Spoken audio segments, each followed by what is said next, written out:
didn't either. Well, so, I'm Chris Nance with the Northern California Ghostbusters. Welcome back. Today, we're going to be going ahead and thanks to a handy little replacement kit provided to us by Tools and Talent Props on Etsy. Shout out to them. Really nice guy, reached out to me a couple of weeks ago, gave Greg a nice little discount on this kit. So we're going to go ahead, show it off today, and show you how to install it properly. Let's get going. Here's the Haslab stock hose. It's got a few problems to it. It works fairly well for what it's doing, where insofar as just connecting the electronics to the thrower and the pack. That said, like cast rubber, like fake scuba hose thing, and like the quality of splitless loom that they've used is kind of meh. I've never been a big fan of the loom just because it you know, anybody who owns a Haslab pack, you know that like it came bundled up like that, and it pretty much has retained that shape ever since. It's a pain. It's just a real pain in the ass. And on top of that, the actual port itself is kind of difficult to work. It's also kind of a pain because it's this plastic threaded piece that indexes in and screws on. You know, that's the thickness of my thumb. There's the thickness of the part that needs to butt up to a flat surface and screw, and I need to be able to spin. Like, as you can guess, it's kind of also a real pain in the ass to actually like plug in and unplug if you need to. Can you say ass? I think you can say ass. I think I've said it twice now. We can say ass, I think. That's okay. Here we have the new hose provided by Tools and Talent. This is a really nifty little setup. So first of all, we have the pack side connector. We're going to be replacing the connector that actually sits in the wall of the pack with this. A nice solid metal piece. And what's really nifty about it too is you may have recall me pointing out how difficult it is to work that thread on the stock one. Voila. I'll be perfectly honest, this is not like 100% screen accurate in terms of like the connector for that part. Not screen accurate.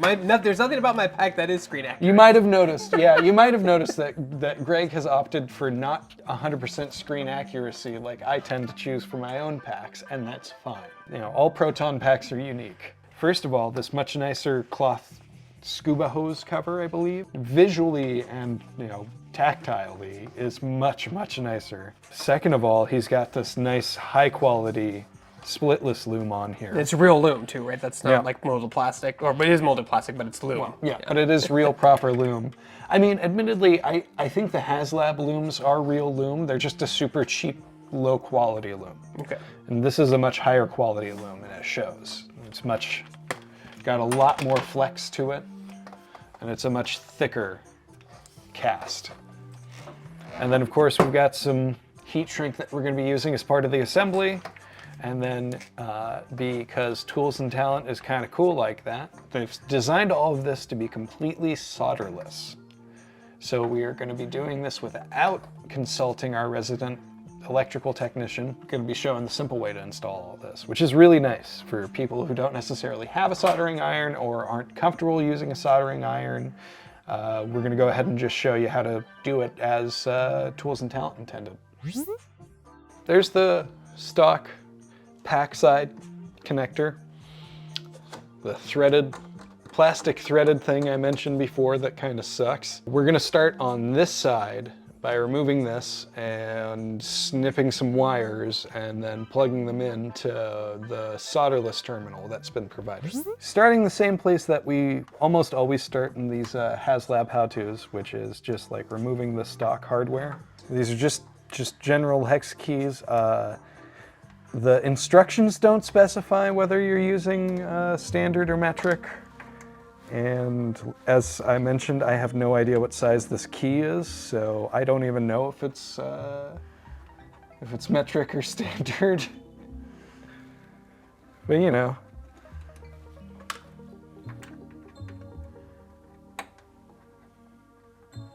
So there's the last one of those out. We actually have the screws disconnected here. Takes a little bit of wiggling to get it loose enough to get this away from the pack shell. But so these are just the leads that we're going to be cutting into though. So what we want to actually do here is trim these two leads as close as we can get them. And we're using these are little model clipper tools too. You can use, Yeah. people use them for sprues on models, that's what we're using. But you can use a knife for anything sharp that's small and dainty. It's we use them for our 3D prints. Oh, there you go. But also they're very handy for nipping small wires like this, so. All right.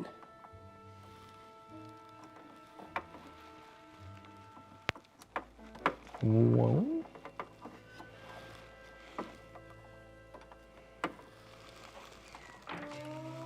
A two. Grabbed a pair of wire strippers here, and because we want to expose a little bit of copper on these.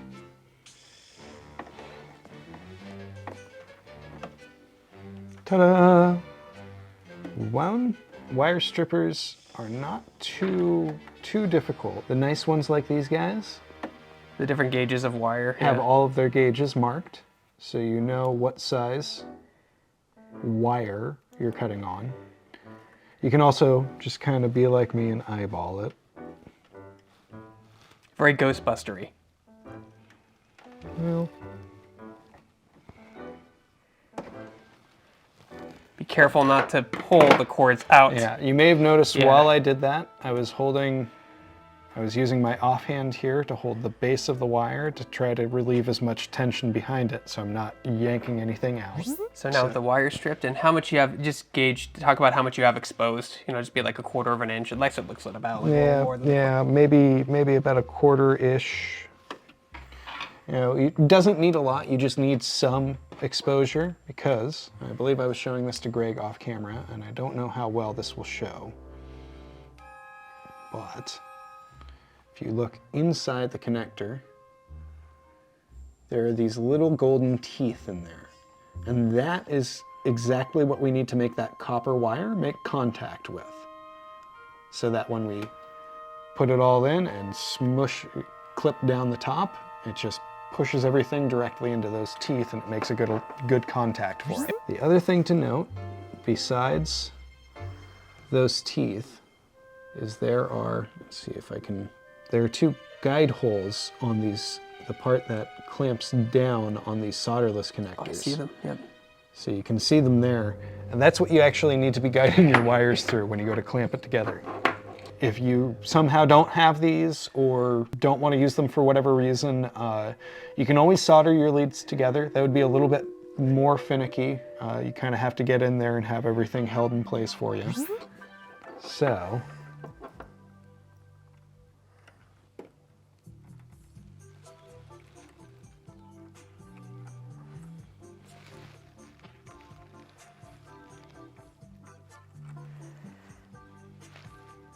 like that. Yep. You might, I don't know if you'll be able to see. Yeah. Just kind of barely see. There you go. Solderless free. Now we have our pack side connection attached. It's wired in. We need to actually stuff this wiring back into the housing of the pack. And it's going to slot back in right where the old one used to live.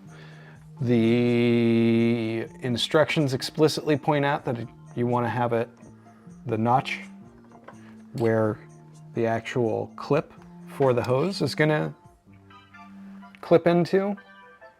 That needs to be indexed upwards towards the bumper.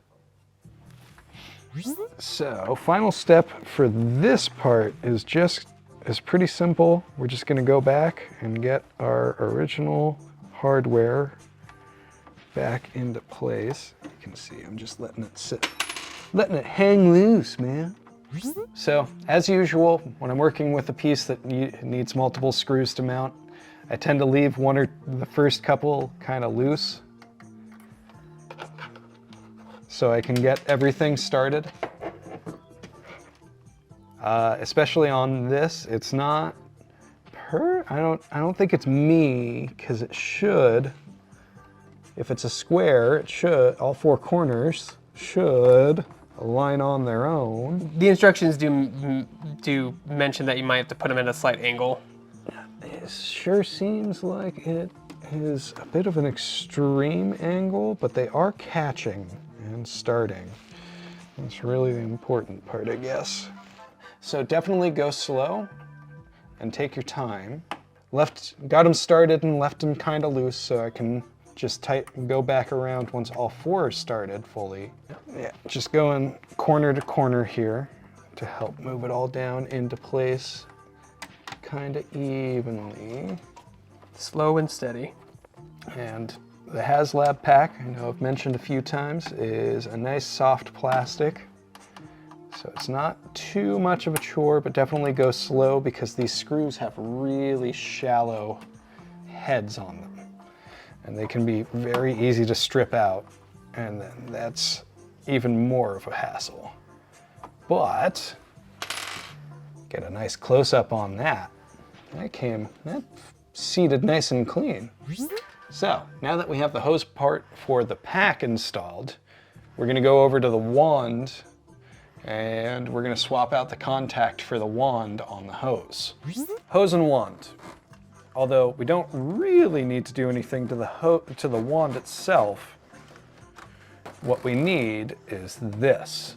We're cutting off this stock splitless loom to get to the wiring underneath, because we're gonna go ahead and, there we go. There we go, now I can see the wire, so I can actually cut safely. Show me the wire. No, look at all this excess they gave us. Thank you, faceless Hasbro employee. What I'm doing is I'm getting this old loom off of here so we can get to this bit. Okay. The next step, now that we have this contact and its wire lead exposed, I'm going to take the cutting edge on these. So if you go off of Tools and Talents instructions, he tells you to trim the wire lead on this like 1.5 inches. So like, you know, about yay. And that's probably just to make it fit inside the end of the hose a little bit easier, because you do kind of have to bundle it up inside the hose once it's all done. A wise man once told me, it's easier to trim than it is to add to. My usual philosophy is to give myself as much extra slack as possible, and if I have to trim it away, I can just trim it away. Pretty straightforward installation here. It's going to be basically the same thing that we did on the pack side, but maybe a little bit easier because we've got a little bit more elbow room to work with here.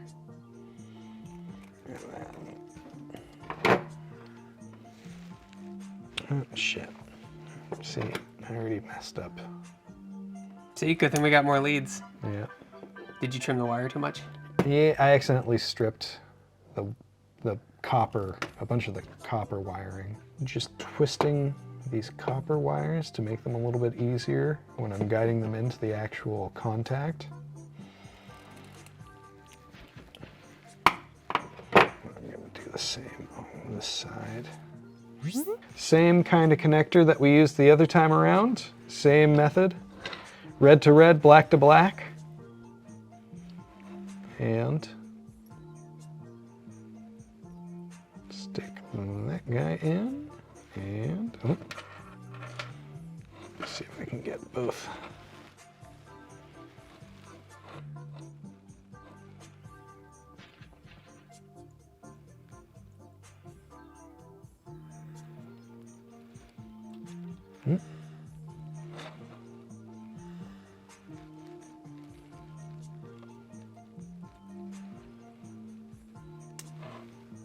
Voila!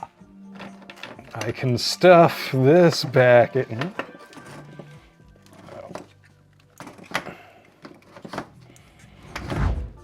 What's kind of cool about the way that Hasbro has designed some of these loom connectors too,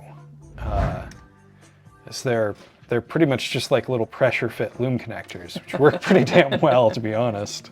And that's the better quality loom too, so. Yeah, with the better quality loom.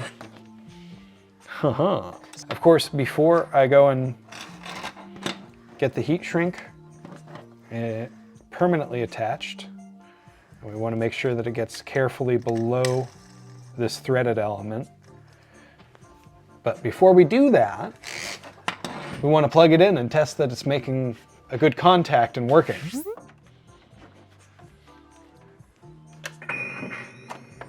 Oh, sounds so good. Clear, nice and clear. Oh, right up!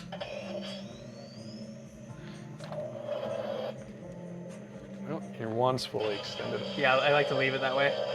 It's safer. Works. Beautiful. Seems to be working pretty dang well, in fact. So I have enough proton pack building experience under my belt to be able to kind of eyeball this next step here. And I'm sort of breezing past it.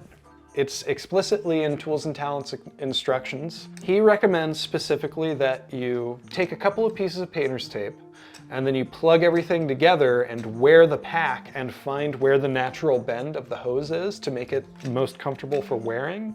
That said, I kind of can eyeball this hose and tell you, like, the natural bend is about like that.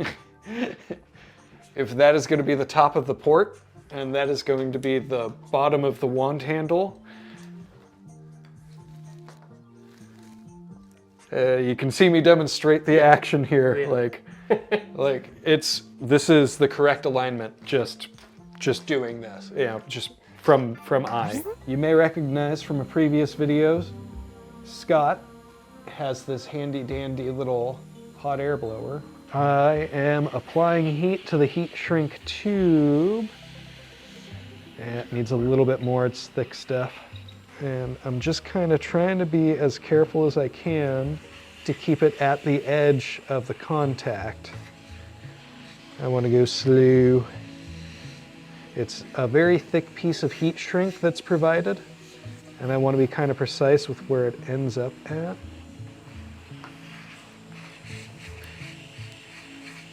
And it's a lot of real estate to cover here. So you can do this with like electrical tape or something like that. I always recommend heat shrink where you can because it is a much more robust covering for things. I'm also trying to keep the edge of it where it ends up at as tight below the thread, the moving thread as possible. You can see it start to come in here. Just continuing to apply heat everywhere that it's not fully shrunk down to the surface yet. So it's nice and connected here. Generally, the way that you're gonna know that it's done is it's just kind of stopped shrinking. On larger, thicker pieces of heat shrink, especially when you're using kind of a fine tip tool like I was using, it takes a few minutes and you kind of have to carefully go over everything and make sure you're not getting any piles. But a good telltale thing when you're working on is when you start to see the texture of the surface underneath show through. It's definitely on there. But really just until it's tight and done, basically. So if you go through the instructions line by line, he also mentions wanting to sand glue off on the inside, which you may have noticed in the way that I kind of recovered this piece from the stock hose, was largely unnecessary in our case. If you do, you definitely just kind of want to give it a light scrubbing I think it's because there's a different amount of glue on each of them. I think that's what it is. Yeah, so you just want to get that off. In Greg's case, we got a little lucky, and they gave us extra lead on their line, and they very little glue underneath, so it was pretty easy to just kind of peel everything off real quick. And then he also recommends super gluing the loom back down. Now, I personally, between the way that Haslab's like stock parts are made to lock onto the loom and heat shrink on top of that, I feel like that's largely unnecessary in this case. But we'll see if I have to fix it in 3 months. So here we have a stock Haslab pack with the stock loom and thrower. You can see got a decent length, you know, it's about the exact right length that you would want it to be. It's a little rigid and kind of a funky sort of bendy shape, which can make it tough getting through tighter areas. When I'm wearing my hero pack, one of the moves that I tend to do is I'll grab my hose like this and hang on to it with my arm, just to keep it out of the way and kind of make a smaller profile of myself. It's a lot hard. It's kind of harder to do that, and I almost feel like I'm putting unnecessary pressure on the whole thing. Yeah, again, because it's rigid, right? Because it's so much more. It's a lot thinner and more rigid. And I don't like doing that because I feel like it's going to do damage to the stock contacts. The new loom, about the same length, but between the cloth cover and the actual loom itself being much more flexible. Like, first of all, my big gripe about not being able to police my loom as I walk around is gone now. So this is easy peasy. Second of all, I feel a lot more secure with this loom actually. Like this, I know that the wire lead is long enough that it can take a good tug and it's not gonna put any tension on the wires. But B, I feel a lot more confident in these contacts here. Like this, I'm not worried about stripping out at all. Like this is solid. Not to mention, I can do fun stuff like that and actually unhook and reconnect it myself, theoretically. Easier to reconnect, yeah. It's easier to handle on your own when you're out in the field, unless I do that. And that is how you go ahead and replace your hose, your stock Haslab hose on the Haslab Proton Pack. Big shout out to Tools and Talent Props for bringing your parts to our attention and for the discount on the kit. This was actually really kind of a delight to put together because it came together a lot more simply than I was expecting. For our subscribers, you're probably used to me having to pull out tools and struggle a little bit with things, and that didn't happen here, so that was nice. You'll be able to find Tools and Talent Props Etsy store in a link below. If you have a parts maker that you love or you produce parts for Proton Packs, whether it's for the Hasbro pack or for a Hero pack or for whatever kind of part that you want us to show off and play around with, just reach out to Nor-Cal Ghostbusters at gmail.com. That is Nor-Cal Ghostbusters at gmail.com. It'll be in the description. It'll also be in the description. And we'd be glad to check it out.